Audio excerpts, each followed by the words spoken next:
Sementara itu, saudara, kelompok tani ternak desa Wekrung, Montasik, Aceh Besar memanfaatkan olahan ramuan herbal sebagai obat untuk menyembuhkan sapi yang terkena wabah penyakit mulut dan kuku.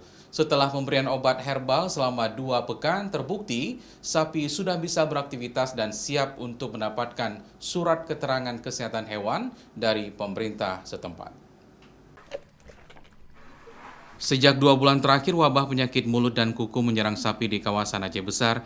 Sedikitnya 700 sapi di desa Wekrung terkena PMK. Meski sudah diberi obat suntikan dan vitamin dari petugas kesehatan Dinas Pertanian Aceh Besar, masih banyak sapi yang sakit, bahkan lemas, tak berdaya.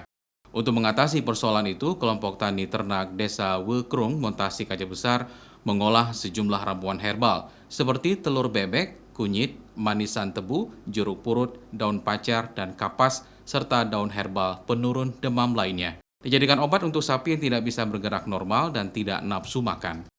Pemberian ramuan herbal ini rutin diberikan setiap 2 kali sehari. Selama 2 pekan diberikan, ramuan itu tampak ada perubahan pada sapi, yaitu sudah mulai bisa bergerak dan nafsu makan bertambah, bahkan air liur mulut sapi berkurang. Ada 2 kemarin tuh, ada 2. Ada yang nggak bisa bangun, tapi alhamdulillah sekarang udah bisa lari lagi itu.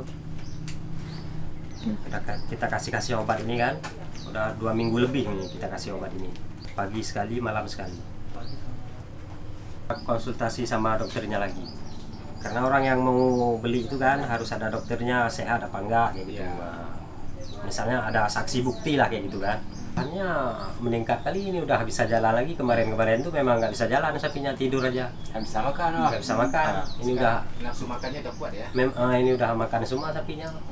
Saat ini kelompok tani ternak sedang menunggu persetujuan dari Dinas Pertanian Aceh Besar untuk mengeluarkan surat keterangan kesehatan hewan yang menjadi syarat utama saat ini untuk menjual hewan ternak mereka.